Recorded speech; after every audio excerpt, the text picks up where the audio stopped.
மாவட்ட ஆள் சேர்ப்பு மையத்தின் மூலமாக 24/12/2023 அன்று தேர்வு எழுதி அதில் வெற்றி பெற்ற நண்பர்களுக்கும் நண்பிகளுக்கும் தஞ்சாவூர் ஓய்வு பெற்ற துணை பதிவாளர் ஆர் நடராஜன் ஆகிய நான் உங்களுக்கு எல்லோருக்கும் புத்தாண்டு வாழ்த்துக்கள் தெரிவித்துக் கொள்வதோடு தாங்கள் எல்லாம் டிஆர்பி மூலமாக தேர்வு செய்து அடுத்தபடியாக நேர்முக தேர்வுக்காக தயாராகி கொண்டிருக்க உங்கள் அனைவருக்கும் எனது புத்தாண்டு வாழ்த்துக்களுடன் தாங்கள் தேர்வில் வெற்றி பெற்றதற்கும் என்னுடைய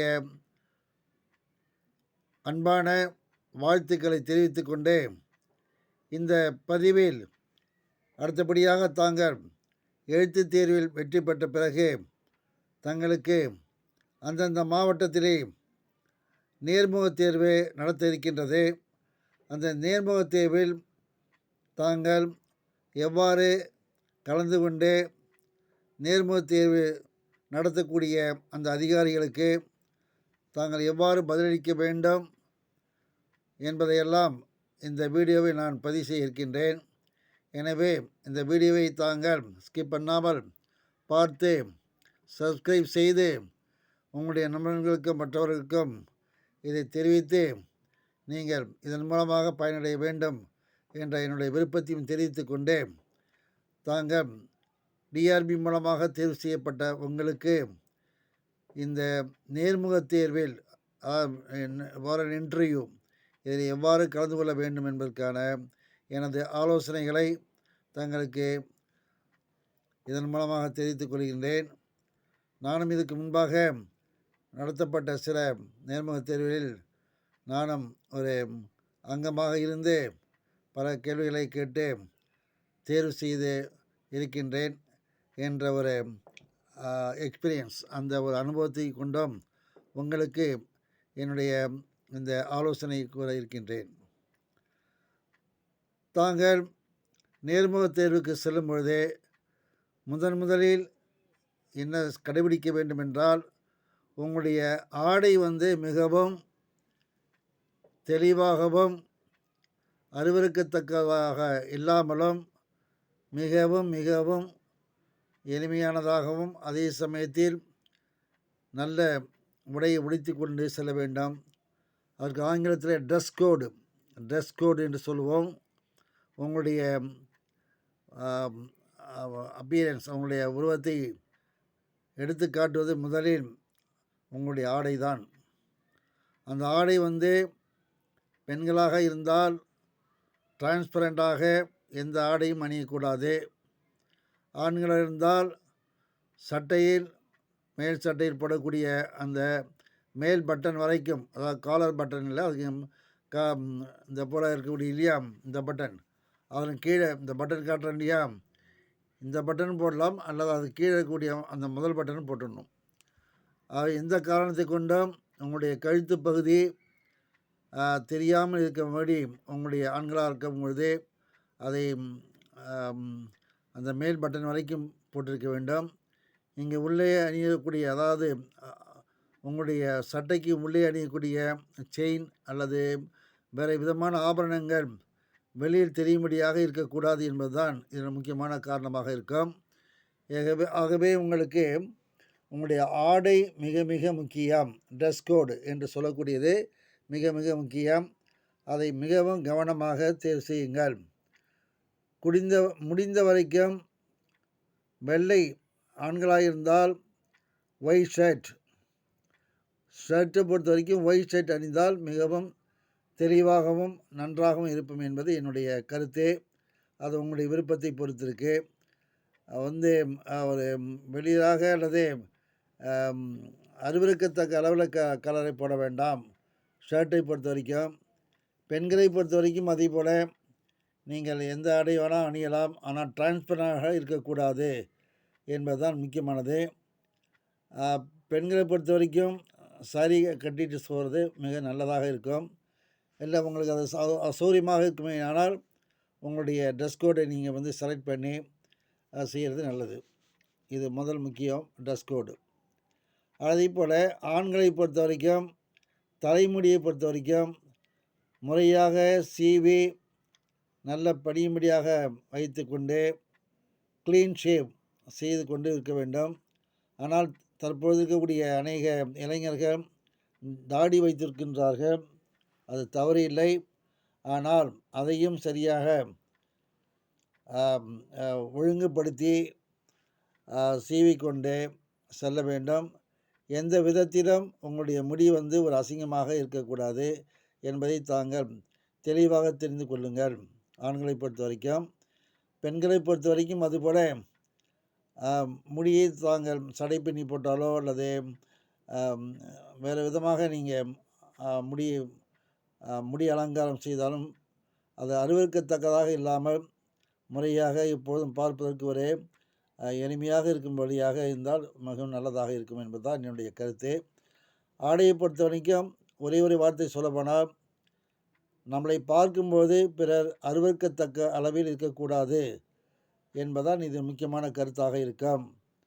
எனவே உங்களுடைய ஆடை என்பது அங்கே நேர்முக தேர்வு நடத்தக்கூடிய அந்த அதிகாரிகளுக்கு அருவருக்கத்தக்கதாக இருக்கக்கூடாது என்பதுதான் இதன் முதல் கருத்து.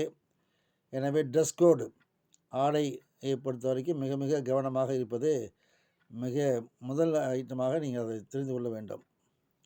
ஆண்களும் சரி பெண்களும் சார்ந்தாலும் இதுபோல் இருக்க வேண்டும். அடுத்தபடியாக நேர்முக தேர்வில் அநேகமாக நேர்முக தேர்வு நடத்தக்கூடிய அலுவலர்கள் குறைந்தது 3 பேர் இருப்பார்கள். அந்த 3 பேர்களும் கூட்டுறவுத்துறையை பற்றி நன்கு அறிந்தவர்களாக இருப்பார்கள்.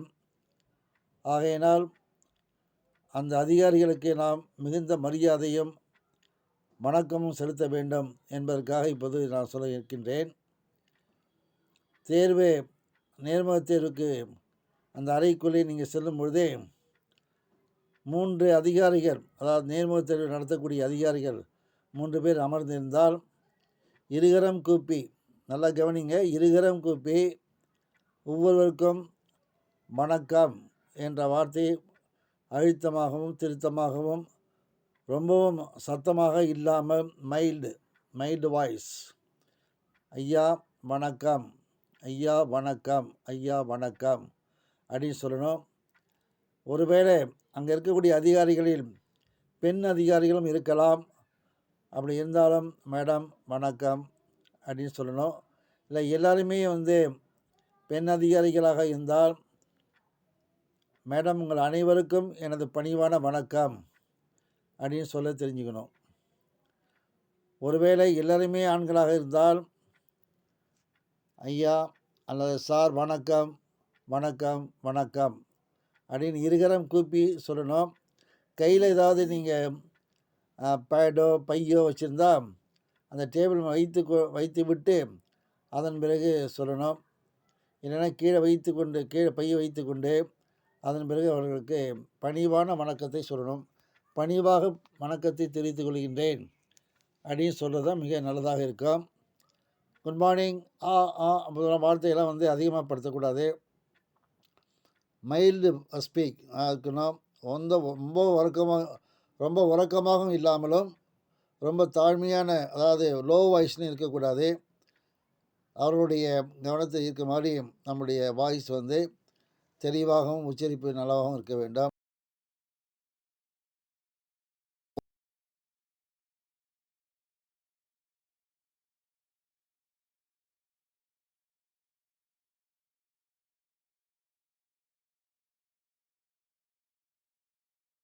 என்பதை பற்றி இப்போ சொல்லியிருக்கேன். ஆக அது மிக கவனமாக வைத்துக்கொண்டு அந்த அதிகாரிகளுக்கு மிகுந்த கவனத்துடனும் மரியாதையுடனும் வணக்கம் தெரிவிக்க வேண்டியதே நம்முடைய முதல் கடமையாக இருக்க வேண்டும். நேர்முகத்து நடத்தக்கூடிய அதிகாரிகள், நீங்கள் வணக்கம் தெரிவித்த பிறகு அமருங்கள், உட்காருங்கள் அப்படின்னு சொன்ன பிறகு தான் நீங்கள் உட்காரணும். நீங்கள் போன உடனே வணக்கம் சொல்லி நீங்கள் பாட்டு உட்காந்துடக்கூடாது. அங்கே ஒரு சீட்டு போட்டிருப்பாங்க, சேர் போட்டிருப்பாங்க. அதில் நீங்கள் உட்காரதுக்கு முன்னாடி அமருங்கள், உங்கள் சீட்டு உட்காருங்க அப்படின்னு சொன்ன பிறகு நீங்கள் அமர்க்கணும். அப்படி அவங்க சொன்னாங்கன்னா, ஐயா நன்றி, மேடம் நன்றி அப்படி சொல்லிவிட்டு உட்காரணும். உட்காருன்னு சொன்னாலும் நீங்கள் பாட்டு உட்காந்துடக்கூடாது. ஐயா நன்றிங்க, நன்றி அப்படி சொல்லிவிட்டு சொல்லணும். அதில் 3 பேரில் யாராவது ஒருத்தர் சொல்லுவாங்க. அப்படி சொல்லும்போது 3 பேருக்கு சேர்த்து நீங்கள் நன்றி நன்றி நன்றி அப்படின்னு சொல்லணும். ஸோ அமரும் பொழுது மிக மரியாதை மெதுவாகவும் உட்காரணும். தடால்லாம் உட்காரக்கூடாது, சவுண்டு வரக்கூடாது. சேரில் உட்காரும்போது அமைதியாக ஒடுக்கமாக உட்கார வேண்டும். உட்கார்ந்த உடனே அவர்களை முகத்தை நீங்கள் பார்த்துக்கிற மாதிரி இருக்கணும். தலை குனிஞ்சிக்கிட்டோ இல்லை அங்கே இருக்கக்கூடிய படங்களை பார்த்தோ வேறு எதையுமே நீங்கள் பார்க்கக்கூடாது. நேர்முகத்தில் நடத்தக்கூடிய அந்த அதிகாரிகளை தாங்கள் நேருக்கு நேராக பார்க்க வேண்டிய நிலையில் உட்கார்ந்துருக்கணும். அவங்க கேள்வி கேட்கும்போதே மேலே பார்க்குறதோ அல்ல தலையை குனிஞ்சிக்கிட்டு பதில் சொல்கிறதோ இல்லை சைடில் திரும்பிட்டு இருக்கிறதோ அல்லது உங்களுடைய கையில் எடுத்து போடக்கூடிய அதைகளை பார்த்து சொல்லக்கூடாது. என்ன கேள்வி கேட்குறாங்கன்னு பார்த்து கவனமாக கேட்டுக்கொண்டு அதற்கு ஏற்ப உங்களுடைய விடையை நீங்கள் அளிக்க வேண்டும். ஒருவேளை நேர்முகத்தில் நடத்தக்கூடிய அதிகாரிகள் உங்களிடம் அநேகமாக தமிழ் தான் கேட்பார்கள். ஒருவேளை ஒரு சில வார்த்தைகள் ஆங்கில வார்த்தைகள் இருந்தாலும் கூட எளிதான வார்த்தையை தான் பயன்படுத்துவார்கள். அப்படி இருக்கும்போது நீங்கள் அந்த வார்த்தையை உன்னிப்பாக கேட்டுக்கொண்டு அதற்கு ஏற்ப உங்களுடைய விளக்கத்தை அல்லது பதிலை சொல்ல வேண்டும். சரியாக காலை வெயிலில் ஐயா திருப்பி சொல்லுங்கள் அப்படிலாம் கேட்குறது நல்லா இருக்காது. அதனால் மிகவும் கவனமாக இந்த 3 பேரில் யார் முதல்ல கேட்குறாங்களோ அவங்களுடைய வார்த்தையை நல்லா கவனமாக கேட்டுக்கொண்டு அதன் பிறகு உங்களுடைய பதிலை நீங்களுடைய அவர்களுக்கு விட அளிக்க வேண்டாம். ஸோ இது ரொம்ப ரொம்ப முக்கியம். அவங்க மார்க் போடுவாங்க, அதை எட்டிலாம் பார்க்கக்கூடாது. அவங்க பாட்டு மார்க் போட்டால் நீங்கள் அவங்களுடைய ஃபேஸை தான் பார்க்கணுமே தவிர என்ன எழுதுறாங்க. இப்போ உதாரணமாக மார்க் போடும்போது 6 போடுறாங்களா 10 போடுறாங்களா அப்படிலாம் அவங்க எழுதக்கூடிய அந்த நோட்டையோ அல்லது அந்த பேடையோ பார்க்கக்கூடாது. அவங்க கேள்வி கேட்டாலும் அவங்க நேரடியாக அவங்க முகத்தை பார்த்து பதில் சொல்லணுமே தவிர அவங்க என்ன பதிவு பண்ணுறாங்க, என்ன மார்க் போடுறாங்க அப்படின்லாம் நீங்கள் அதை பார்க்கவே கூடாது. அதை பார்த்தீங்கனாலும் அது தவறான ஒரு அபிப்பிராயத்தை உண்டாக்கிடும். அதனால் உங்களுடைய கேள்வி என்ன, அதுக்கு நீங்கள் என்ன பதில் சொல்கிறீங்க அப்படின்னு சொல்கிறத பார்க்கணுமே தவிர அவங்க மதிப்பீடு செய்கிறத அதை போய் பார்க்கவே கூடாது. அதை கண்ணோட்டம் செய்யக்கூடாது.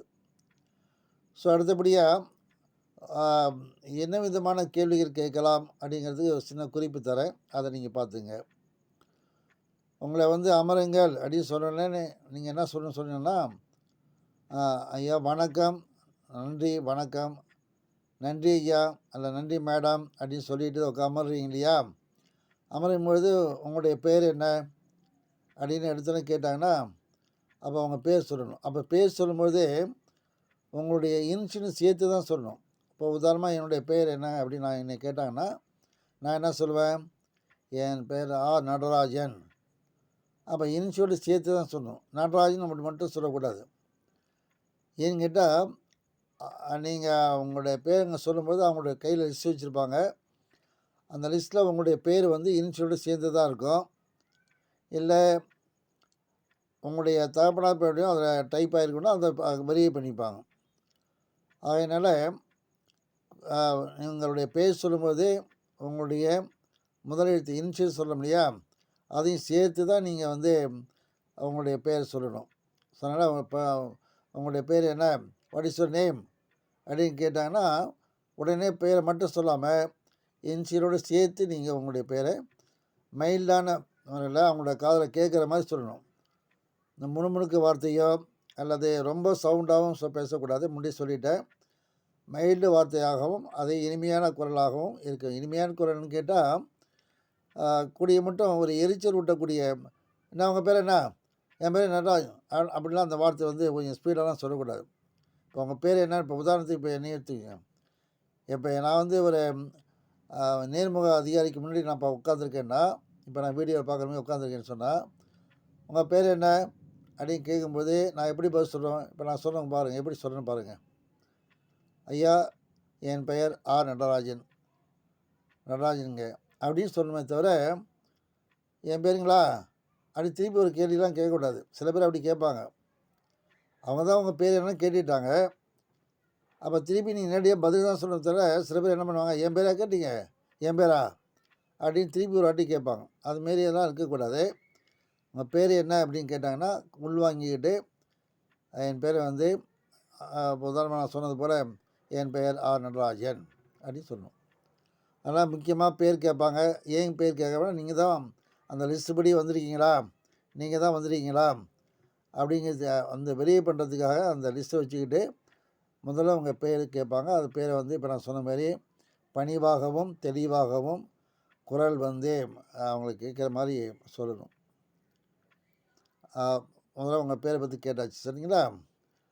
அப்போ அடுத்தபடியாக என்ன படிச்சிருக்கீங்க அப்படின்னு கேட்கலாம். என்ன வாட் இஸ்